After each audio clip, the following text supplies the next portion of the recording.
Yo, what up mga kahombre, no? For today's video, no, panibagong araw na naman tayo, no? Panibagong hapon na naman, siyempre. Sabagay, sa sobrang init ngayon, hindi talaga natin maiwasan yung ganitong pangyayari sa daan. Ang kailangan natin ay gumawa tayo ng paraan para iwas sa accident at iwas din sa dangerous, no. Kailangan lang natin ay siyempre idepensahan din natin sarili natin. Alam mo naman napakainit ngayon. Naawang ako kay kuya eh. Nakabulagta na sa loob ng sasakyan. Kaya nga sobrang daming tao. Alam nyo kung ano ba, na maaga pa ako siguro dumating. Baka puno to ng tao. Halos hindi ako makalakad. Halos alam nyo kung bakit. Sobrang init kasi ngayon eh. Baka hindi kinaya ni kuya. Kaya sa lahat ng mga andito, doble ingat. Ugaliing magdala ng payong. Ugaliing magdala ng tubig. Hindi alak.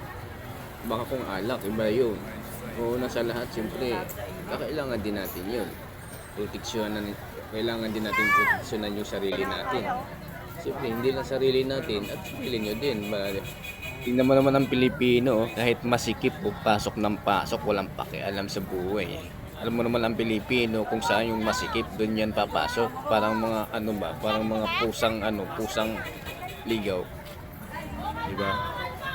Alam mo naman na maraming pulis, talagang doon talaga sila papasok. Yan yung mahirap dito sa Pilipino.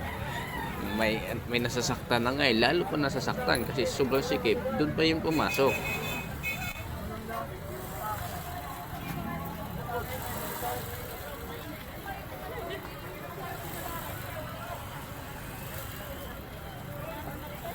Yes. Ano yan to?